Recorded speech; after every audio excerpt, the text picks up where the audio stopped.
welcome to my channel Knowledge Fusion। Last video में हमने अपने सेकंड फंक्शन कैरेट के बारे में समझा था कि उसकी वर्किंग जावा में हम कैसे कर सकते हैं। आज हम थर्ड फंक्शन के बारे में बात करने वाले हैं। थर्ड फंक्शन का नाम है सबस्ट्रिंग। समझने वाले हैं कि ये फंक्शन जावा में क्या परफॉर्म करता है और कैसे परफॉर्म करता है। तो आइए इसे देखते हैं।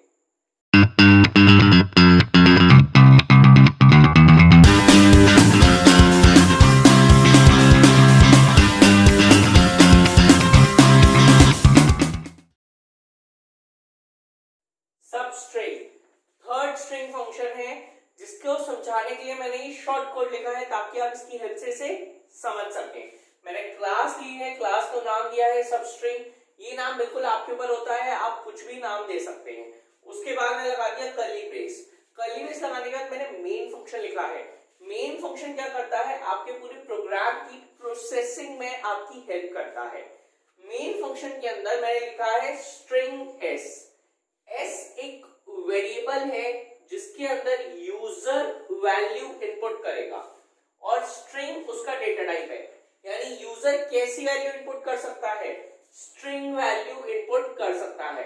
अगर एस वेरिएबल में आप स्ट्रिंग के अलावा कोई और वैल्यू इनपुट करेंगे तो वो पॉसिबल नहीं है, क्योंकि एस वेरिएबल जो है वो सिर्फ स्ट्रिंग वैल्यू ही इनपुट में लेगा। अब हम समझते हैं कि सबस्ट्रिंग करता क्या है।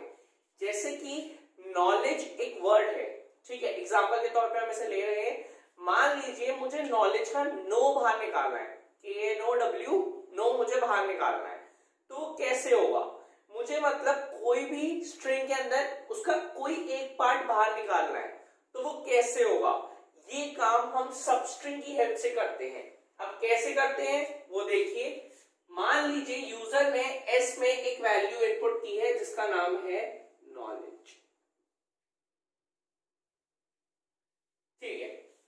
नॉलेज इनपुट हो गई। मैंने यहां पे लिखा है string str equals to null. इसका क्या मतलब है, मैंने एक और वेरिएबल लिया। कौन से डेटा टाइप का, स्ट्रिंग डेटा टाइप का, यानी इसमें भी सिर्फ स्ट्रिंग ही स्टोर हो सकती है, और उसको नल लिया। नल क्यों लिया, यानी अभी इसके अंदर कोई भी वैल्यू नहीं है, इसके अंदर वैल्यू हम इनपुट करेंगे या इसके अंदर हम स्टोर कराएंगे, तो इसलिए मैंने ये वेरिएबल लिया है। अब हमेशा याद रखिएगा स्ट्रिंग का, देखिए स्ट्रिंग का यहाँ पे भी एस और यहाँ पे भी स्ट्रिंग का एस कैपिटल आता है, हमेशा स्ट्रिंग का एस कैपिटल लीजिएगा, ठीक है। अब इसके बाद str के अंदर हम वो पार्ट स्टोर कराएंगे जो हमें इससे बाहर निकालना है, तो इसलिए मैंने str लिया है। और str के अंदर जब वो स्टोर हो जाएगा देन हम उसे प्रिंट करा देंगे। तो सबसे पहले अब कैसे बाहर निकालें, हमें निकालना है KNOW, इतना पार्ट बाहर निकालना है। तो पहले तो जिसके अंदर ही वैल्यू स्टोर होगी हमने वो वेरिएबल का नाम लिखा str। उसके बाद हमने इक्वल्स टू का साइन लगाया, देन हमने लिखा s.substring। s.substring क्यों, क्योंकि हमें s में से s का एक पार्ट बाहर निकालना। सबसे पहले हमने लिखा s डॉट, इसका छोटा सा पार्ट बाहर निकालना है, तो इसके आगे फंक्शन लगाया सबस्ट्रिंग। जैसे ही इसके आगे हमने फंक्शन लगाया सबस्ट्रिंग, अब KNOW हमें बाहर निकालना। सबसे पहले हम इसकी इंडेक्सिंग करेंगे, 0 1 2 3 4 5 6 7 8। तो अब हमें जो ये पार्ट बाहर निकालना है कहां से शुरू हो रहा है, 0 से। तो हमने यहाँ पे इंडेक्सिंग दी 0 की, शुरू करो 0 से। हमें कहां तक निकालना है, 3 तक निकालना है, यानी 3 तक का पार्ट जो है वो बाहर आ जाए। तो हम एक ज्यादा नंबर लेंगे, 3 से एक ज्यादा, यानी कि 3 क्या है, कौन सा नंबर है, 4 नंबर है, तो हम यहाँ पे 4 लिखेंगे। एक ज्यादा वैल्यू लिए ताकि KNOW पूरा बाहर आ जाए। अब s.substring 0,4 से क्या होगा, str के अंदर क्या स्टोर होगा, str के अंदर स्टोर होगा 0 से शुरू हो रहा है, k आ जाएगा, 1 n आ जाएगा, 2 o आ जाएगा, 3 w आ जाएगा, 4 l नहीं आएगा। क्यों, क्योंकि यहाँ पे नंबर 4 है, यहाँ पे जो नंबर होता है वो उसके अंदर नहीं आता, आपके सबस्ट्रिंग फंक्शन के अंदर नहीं आता। अब ये पार्ट बाहर निकालने के बाद अब नेक्स्ट स्टेप में आएंगे एसओपीएलएन एसटीआर। एसटीआर क्या होगा, प्रिंट हो जाएगा, क्योंकि एसओपीएलएन में क्या काम होता है, प्रिंट कराने का काम होता है। यहाँ पे एक चीज नोट कीजिएगा कि आप एसओपीएलएन नहीं लिख सकते, आपको फुल फॉर्म system.out.println लिखना है, ठीक है। तो क्या आउटपुट आ जाएगा, KNOW आउटपुट आपके पास आ जाएगा एसटीआर की हेल्प से, ठीक है। तो ये फंक्शन होता है सबस्ट्रिंग का। हम एक और एग्जांपल लेते हैं, और सिर्फ सबस्ट्रिंग यही काम नहीं करता, एक काम और भी होता है सबस्ट्रिंग का, वो मैं अभी आपको समझाऊंगा। तो लेट्स से इस बार यूजर ने एस की वैल्यू इनपुट की है फ्यूजन, ठीक है, और मुझे फ्यूजन का फ्यूज बाहर निकालना है, यानी FUS, ठीक है। तो ये मुझे बाहर निकालना है। सबसे पहले मैं क्या करूंगा, इंडेक्सिंग करूंगा, 0 1 2 3 4 5, ठीक है। अब मुझे FUS बाहर निकालना है। हमारा जो FUS है वो कहां से शुरू हो रहा है, 0 से शुरू हो रहा है, तो हमने यहाँ पे लिखा 0। खत्म कहां पे हो रहा है, हमें FUS बाहर निकालना है। x की इंडेक्सिंग 2 है, तो हमें जहां तक निकालना होता है उससे एक ज्यादा तक लेते हैं, तो यहाँ पे कितना आ जाएगा, 3 आ जाएगा, 0,3। तो S डॉट सबस्ट्रिंग 0,3 जब परफॉर्म करेगा तो STR के अंदर क्या स्टोर हो जाएगा, 0 वाली वैल्यू दैट इज F, 1 वाली वैल्यू दैट इज U, 2 वाली value that is S, and 3 वाली value that is I store नहीं होगी, क्योंकि जो 3 नंबर है वही हमने यहाँ पे लिखा हुआ है। तो जो नंबर लास्ट इंडेक्सिंग यानी जो इंडेक्स जिसमें हमें खत्म करना होता है वो लिखा होता है, वो वाला नंबर हम नहीं लेते, तो ये FUS तक स्टोर हो जाएगा। इसके बाद हम नेक्स्ट लाइन में एसओपीएलएन एसटीआर प्रिंट करा देंगे, तो आपका FUS प्रिंट हो जाएगा आउटपुट स्क्रीन पे। अब एक मेथड और समझते हैं, S डॉट सबस्ट्रिंग एक काम और करता है। फॉर एग्जांपल हम मान लेते हैं कि यहाँ पे हमने इंडेक्सिंग नहीं दी,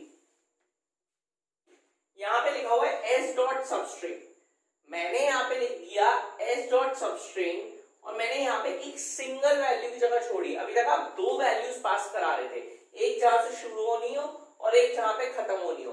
अब हम यहाँ पे सिंगल वैल्यू पास कराते हैं, तो S डॉट सबस्ट्रिंग मान लीजिए मैंने यहाँ लिखा 2, तो अब STR में क्या आउटपुट आएगा, तो STR में इस बार आउटपुट थोड़ा डिफरेंट आएगा, 0 1 2, 2 पे क्या है, S है, ठीक है।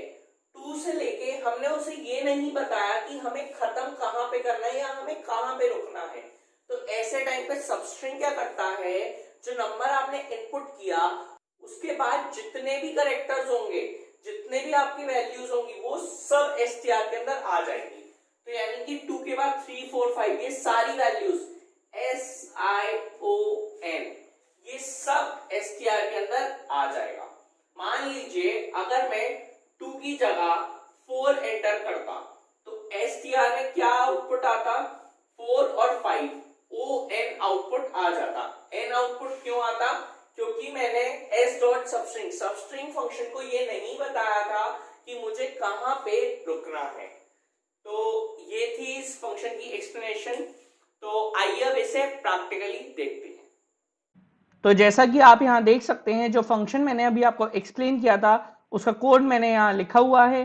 अब सबसे पहले हम क्या करेंगे, इसे कंपाइल करेंगे। कंपाइल करने के बाद देखिए लिखा हुआ आ गया class compiled no syntax error.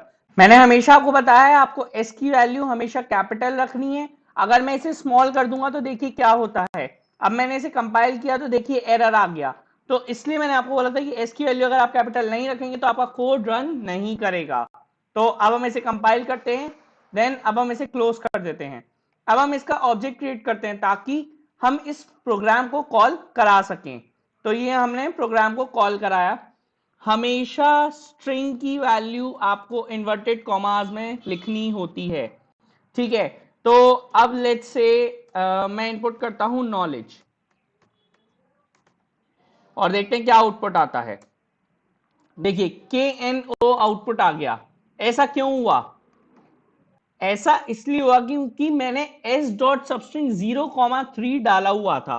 अगर मैं इसे 0,4 कर दूं तो इस बार देखिए आउटपुट आएगा KNOW। मैं आपको करके दिखा देता हूं। ये हमने ऑब्जेक्ट क्रिएट किया और ये हमने इसे कॉल कराया। अब हम लिख देते हैं नॉलेज। देखिए KNOW आउटपुट आ गया। अब एक चीज और जो सबस्ट्रिंग का दूसरा काम होता है, अब जैसे कि अब हम इसे खोलते हैं और अब हम सिंगल वैल्यू पास करते हैं। लेट्स से मैंने पास कराया 5, ठीक है, और देखते हैं क्या आउटपुट आता है। अब तो अब क्या होगा, 5 के आगे जितने भी कैरेक्टर्स हैं वो सारे आउटपुट में आ जाएंगे। देखिए अब मैं फिर से नॉलेज पास कराता हूं। ये देखिए सारे आगे के कैरेक्टर्स स्क्रीन पे आ गए, क्योंकि हमने उसे नहीं बताया कि वो रुकना कहां पे है, तो इसलिए बिना रुके वो पूरी स्ट्रिंग प्रिंट कर दी। तो इससे हमें ये पता चलता है कि सबस्ट्रिंग क्या करता है, कोई एक पार्ट को किसी भी स्ट्रिंग में से बाहर निकाल सकता है या फिर एक पार्ट से लेके एंड तक की पूरी स्ट्रिंग प्रिंट कर सकता है। आई होप आपको ये फंक्शन क्लियर हुआ होगा। अगर ये वीडियो पसंद आई हो तो इसको लाइक करें, शेयर करें और चैनल को सब्सक्राइब करना ना भूलें। और एक इंपॉर्टेंट बात, अगर आपको कोई भी कैसा भी डाउट है या फिर कोई भी क्वेरी है तो आप मुझे कांटेक्ट कर सकते हैं। मेरी मेल आईडी, मेरा कांटेक्ट नंबर और मेरी इंस्टाग्राम आईडी डिस्क्रिप्शन बॉक्स में अवेलेबल है। Have a good day.